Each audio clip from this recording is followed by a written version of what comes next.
I am so glad to introduce our preacher today, who in some ways needs no introduction for MCCers. Reverend Elder Darlene Garner is a pioneer in MCC, is in many ways a leader in our founding generation. And during the 11 years I served as moderator, during part of that time, she was the vice moderator of our global fellowship and often took on incredible and difficult assignments. She's been a powerful voice for justice, for inclusion, for diversity. She has been a tireless champion of justice.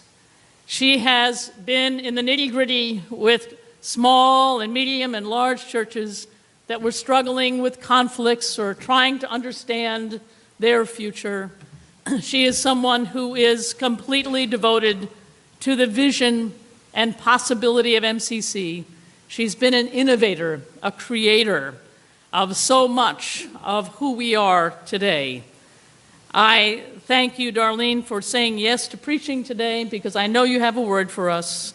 But I thank you most of all for saying yes to your calling and for so many times saying yes to me when you might have wanted to say no. Will you welcome my friend, Reverend Elder Darlene Garner.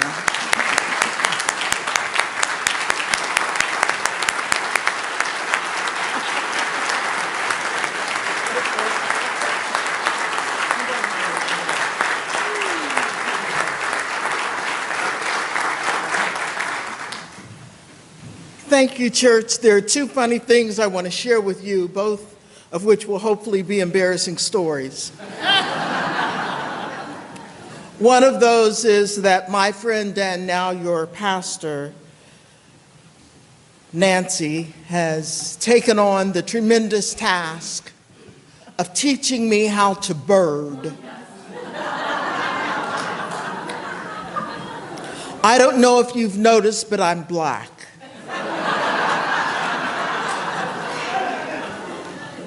Shortly after our first trip to the onion fields, celery, onion, celery, same family, okay, to the celery fields, I went home and promptly looked up black birders.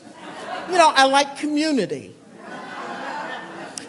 And yet, at least 10 entries on Google all said the things. Black birders are as rare as the birds they seek.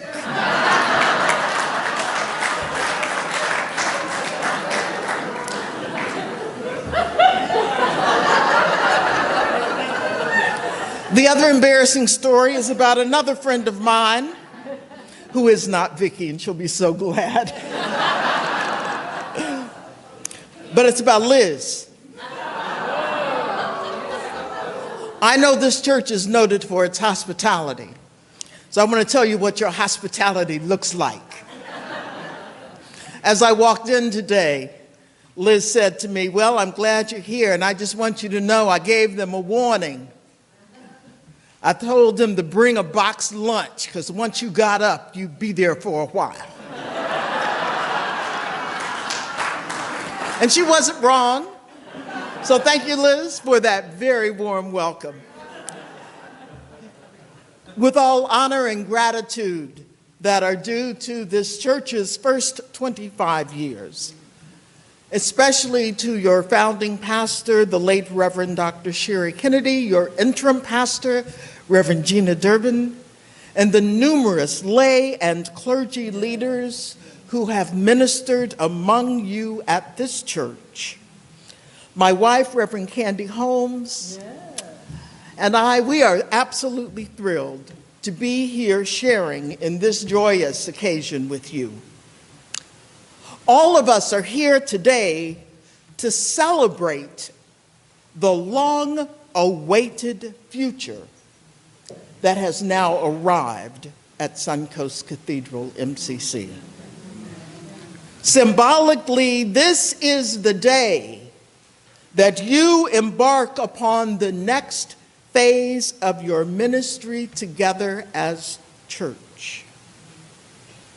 Now, with the leadership of your new co-pastors, Reverend Vickie Miller and Reverend Dr. Nancy Wilson. Please pray with me. God, in this joy-filled moment, I pray that the words of my mouth and the meditation of my heart will be received by this gathered people as words of blessing, inspiration, and perhaps even a little welcome challenge. In the name of all that is holy, I pray. Amen. Amen. The scriptures chosen for this occasion are Psalm 23 and the story of the Good Shepherd, as told by the writer of the Gospel of John. These texts are familiar to many of us. Yes. Indeed, everybody here who grew up in a Christian church probably learned to repeat the 23rd Psalm by heart when we were children in Sunday school. Remember? Come on, let me see you. All right. And I imagine that many of us still hold fast to the belief that a pastor today is to be just like our own romanticized notion of how Jesus the Good Shepherd used to be. Right? Oh, nobody wants to confess. Well, maybe we got it right and maybe not. So I invite you, please, let's just stay open to the possibility that we just might gain a new understanding about the relationship between these texts today and what it means to be church, yes, to be church, and to have a pastor. I grew up in and was raised at Union Grove Baptist Church in Columbus, Ohio. Now, Union Grove had 10 huge stained glass windows that lined the walls of the sanctuary. And one of those stained glass windows was one depicting Jesus with a lamb on his shoulder. Some people have seen that window, but not at Union Grove.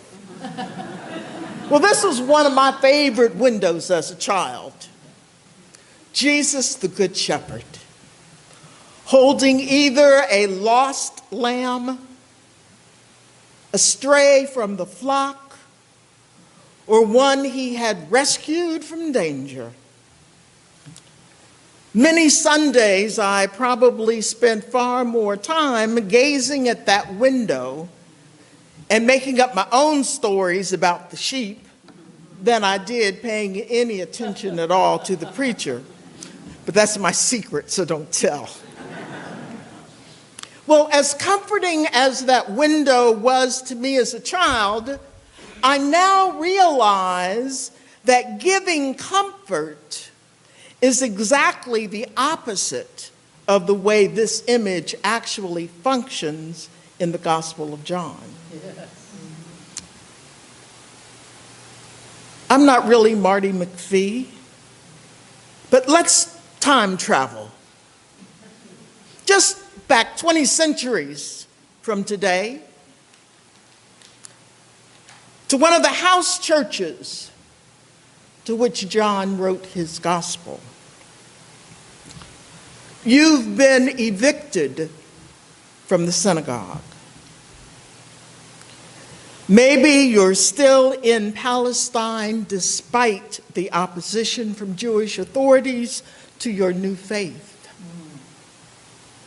Perhaps you left Palestine to get away from the conflicts.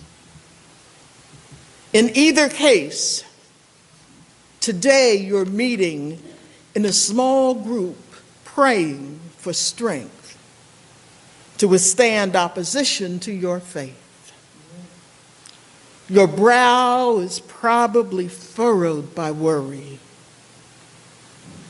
And then you hear the leader read this passage in which Jesus promises, I am the Good Shepherd.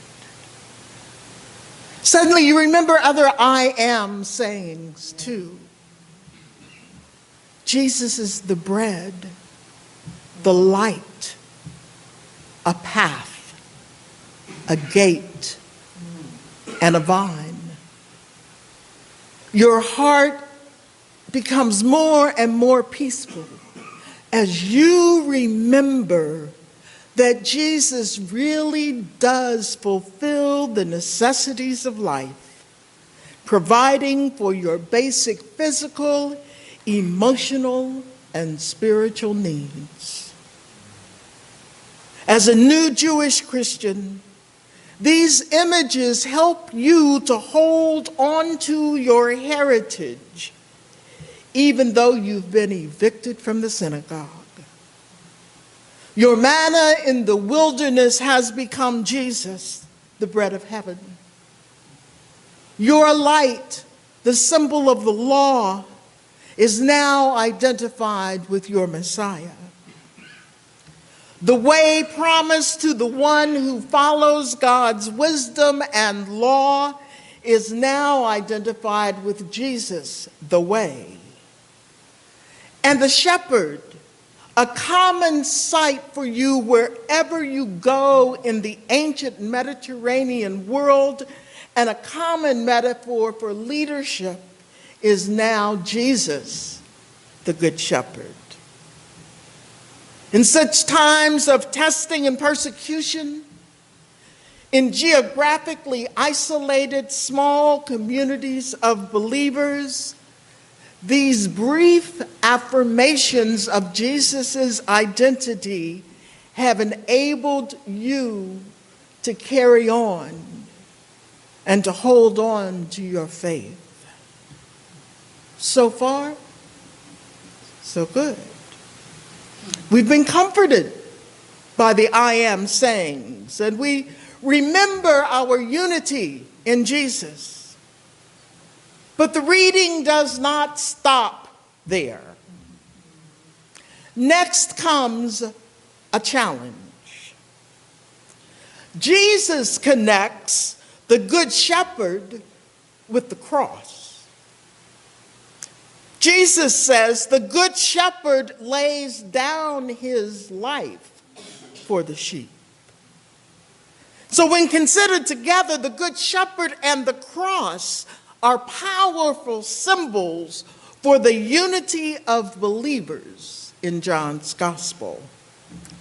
Somehow they directly connect Jesus' death that you don't want to think about with the oneness of believers that you need. Like most of you, I'm fine with Jesus as a good shepherd who lays down his life for us. But if I'm to find my identity in him, doesn't that mean that sacrifice for others will be required of me too? The I am sayings promise to meet my basic needs, but their deeper message is that my most basic spiritual need is to give my life for something bigger than I am.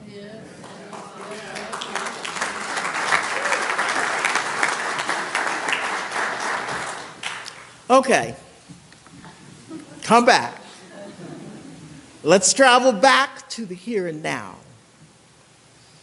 It's still the 6th of May in the year 2017. We're together in the beautiful sanctuary of SunCoast Cathedral MCC, about to install the church's new co-pastors.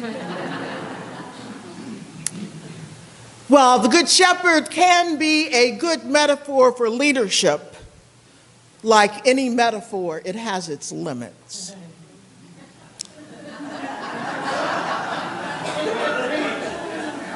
So what is it that can be reasonably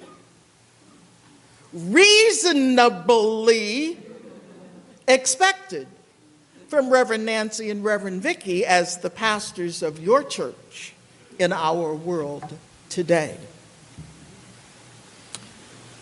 Just as it was for the first church, persecution and opposition seem to be everywhere around us. Almost everywhere we go, trust is in short supply. And having leaders who are worthy of trust is rarer still. Right here in the United States, we are living in a divided nation such as this country has not seen since the Pilgrims first landed on these shores. It is simply not safe for most of us, either at home or abroad. Walking while black, taking a child to school while brown, feeding yourself or your family while poor, affording health care while ill, working while a woman, living while Muslim, dancing while LGBT or Latino, as in Orlando, Florida, or being closeted while gay, as in Chechnya, Russia. All of these things and more combine to prove, without a shadow of a doubt, that human freedom and even our very lives are at risk. These are not some alternative facts. I'm talking about what is real. Now, I also know on one level that this is not all that's going on in our lives. Lots of good things are happening for us. Lots of good things are happening by us, all at the same time. And for all of those good things, I am truly grateful. Yet, I won't say but, I'll say yet. When I think about my own children and grandchildren and great-grandchildren and what they have to deal with, when I consider how less than 6 months ago I thought that the struggle for human equality in the U.S. was nearly over, and when I came finally to the realization that there ain't no mountain high enough and no wall strong enough to protect any of us from the proverbial liars, thieves, and bandits at the gate, I now lay my head down at night and wake up some mornings despairing the mounting number of people for whom justice has yet again been denied. And so we come to this moment, reflecting upon today's scripture in light of the current political and social situation. 3 lessons. All right, here you go. For Nancy and for Vickie, specifically, were revealed to me. All right. Lesson number 1, as pastors, you are to stay aware. All right. Know who is who and what is what in this church, in the neighborhood of Venice, Yes. in the state of Florida, the nation of the United States of America, and the world. Get to know your people well. Yes. Not as their friends, the former moderator That's right. or a nearby clergy who has shown over and over again how much you care. But for the first time as their pastors, pastors with whom they are in intimate and trusting relationship. No matter what you might know or believe about any of them right now, in spite of some of the rumors about some of y'all that have been spreading for years,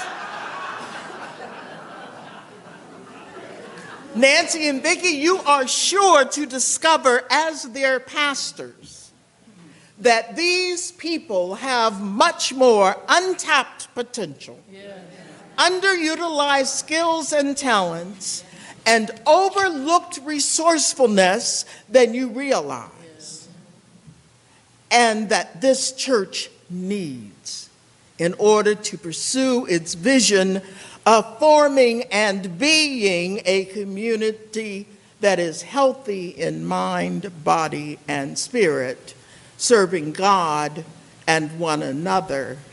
And I will take editorial license or preacher license and say serving God and one another and inviting the other until Christ returns. It is also true that even in this church, there well might be, just possibly, at least one or two folks who are like thieves or bandits. One or two folks that mean to bring harm to you as pastors or to bring harm to the people you lead. So stay aware of who and what surrounds you. Get to know your people well and never be afraid to call them out for what and who they really are. Sheep of this fold or wolves in sheep's clothing. You're also to stay aware of yourself. All right. News flash. You are not Jesus.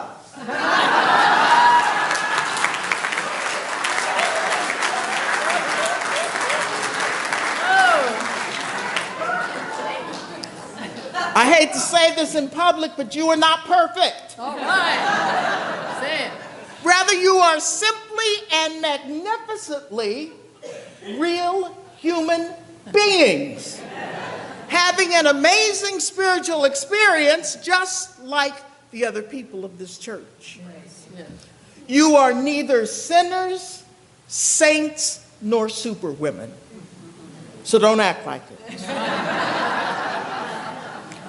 In spite of the joys of pastoring, and there are many, you will still get tired. At times, you'll become distracted by self-doubt. You are imperfect, wounded people who sometimes get hurt, are impatient, and can even be short-tempered. Can you imagine? So being fully human and growing into your own divinity means then that you get to model for these people what forgiveness looks like. Yeah. Right. By first learning how to forgive yourselves. And then just seeking to do the best that you can do each day. Lesson number 2. As pastors, you are to develop trustworthy relationships with the people. The people called you, but that doesn't mean they all trust you yet.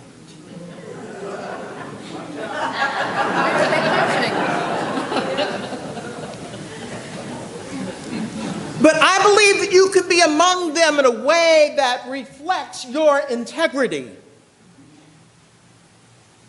Be with them in a way that at the same time gives them every opportunity to live into the best of who they can be. So let your own yes be yes. But even more, let your no be no. This isn't so much about not disappointing someone, because surely you will. Rather, it's about knowing and respecting your own word, as well as honoring the healthy personal and professional boundaries that you must set. Know and respect the limits of your own understanding. Ask more questions than you provide answers. Maintain confidentiality of information that is really only for you, at the same time as you work in ways that are fully transparent. And if you show yourselves over time as being worthy of trust, the church will grow to trust you. Lesson number 3, as pastors, you are also to lead as though all life depended upon it, for it does.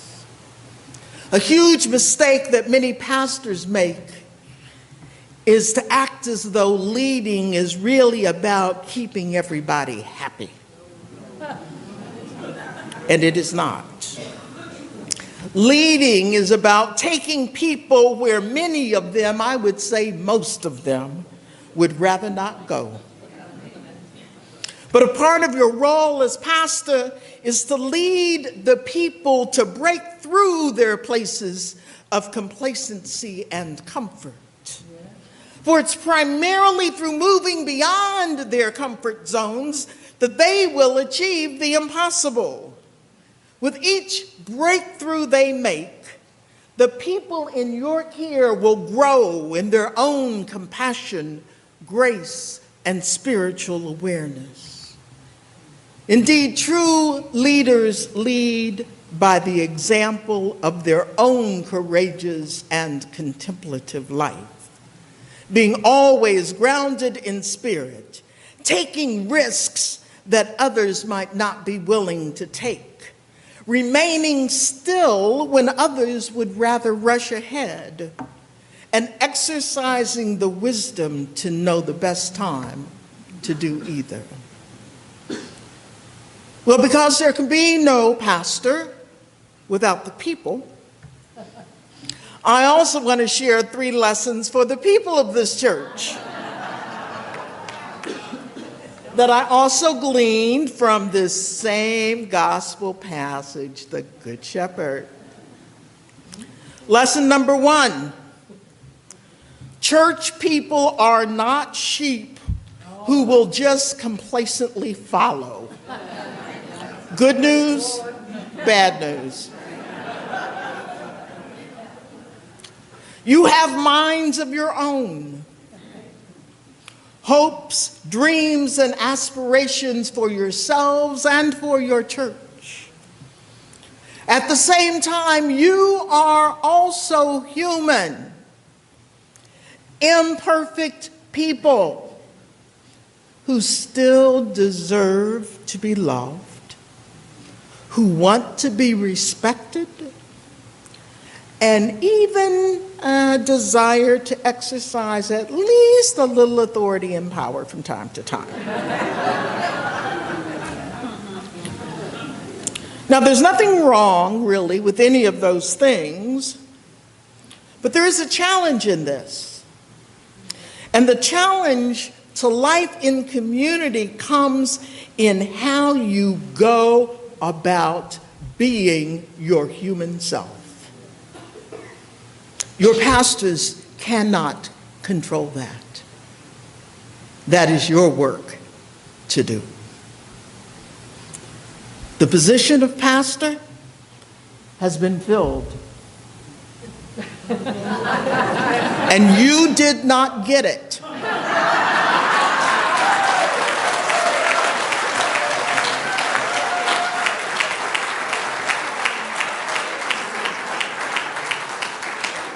And so, in spite of your own hopes, dreams, visions, and absolute knowledge of how things are supposed to be at SunCoast Cathedral, you elected your pastors to lead you. So now you get to follow them. Lesson number 2.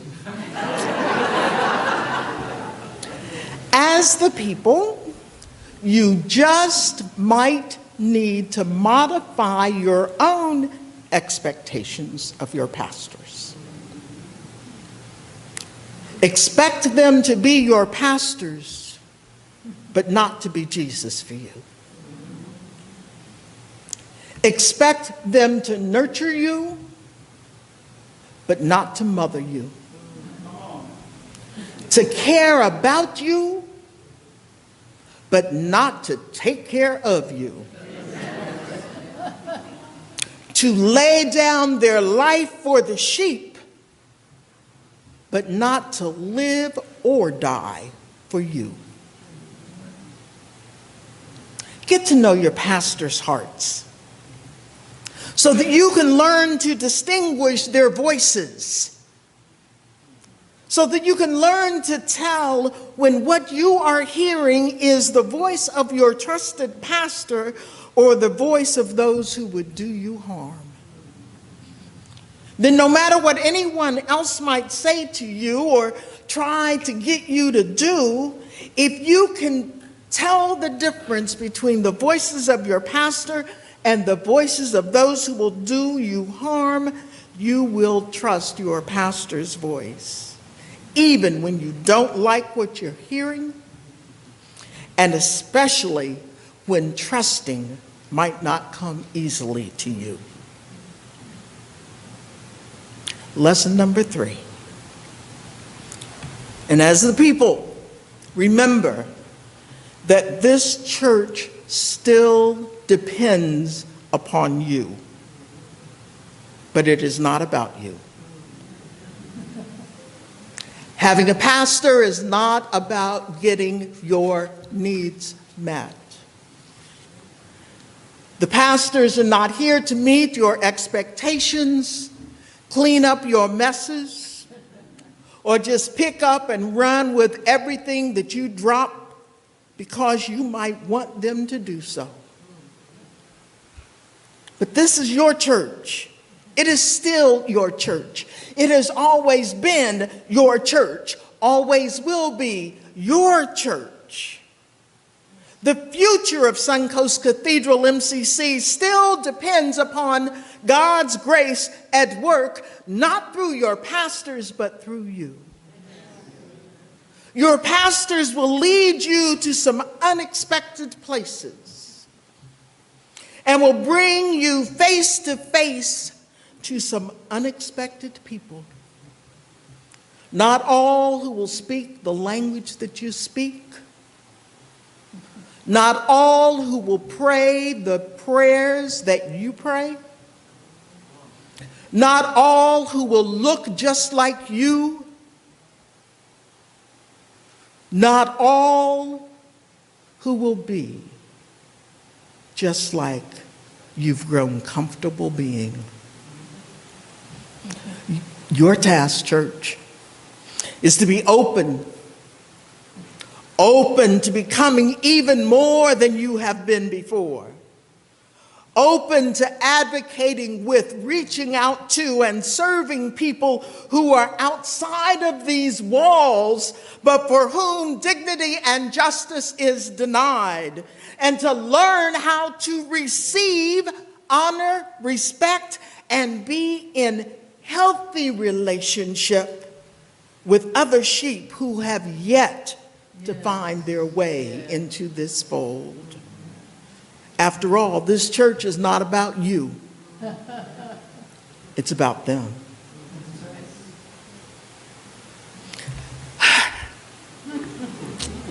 I used to love amusement parks. Back in the day, one of my favorite rides was one of those things that operates by centrifugal force. It's called different things in different parks. Some call it the milk churn, the tornado, the meteorite, whatever it's called wherever you played on it. It consists of a circular horizontal platform with a vertical cage-like wall around the edge. Remember this? The platform was attached to a motor on a hydraulic arm, and the ride starts out by spinning and spinning and spinning and spinning until the centrifugal force is enough to push riders against the wall. Brave folks would drop their hands from the safety bars. Most of us held on for dear life. And at that time, the friction between the riders' backs and the wall was enough to hold them against the wall, at least for a little while. That's a pretty good metaphor, I think, for what can happen to us, even in our church, given that we live in a radically individualistic society. Almost everything is about us. No matter what meal we eat, we act as though we're at Burger King, where we can have it our way. But I want to tell you that if we don't find our identity in community with other people of faith, with trustworthy pastors, we will end up hanging alone in midair with our backs against the wall. So following the Good Shepherd, I think, offers us a much better option than hanging alone. So I guess that stained glass image really does offer a comforting message for children and for adults too. But having such comfort comes at a cost, both to Jesus and to us. The cost that Jesus paid was his life. The cost you must pay as the shepherd and sheep, as pastor and people, is to let go of who you were. Look beyond yourselves and move forward as the church in our world. By this I mean becoming the kind of people that come into this place for safety and celebration and worship, and then go out from these walls for your spiritual nourishment. They say that if you're saying you're not being spiritually fed, you should take off your bib and put on your apron. Because it's out there where your spirit will be fed. It's out there that you are called to put your faith into action in the world. And then if you do this together as one flock, pastors and people, as a united church, engage wholeheartedly in the work of justice, healing, and reconciliation for which Christ gave his life. That's the cost of being church. Letting go of the limits of your own thinking to become more than you imagine you can be. Yet if you do these things, surely goodness and mercy will follow you all the days of your life, and each one of you and all of you together will dwell and will be God's house forevermore. That's my prayer for your pastors and for your church. Amen.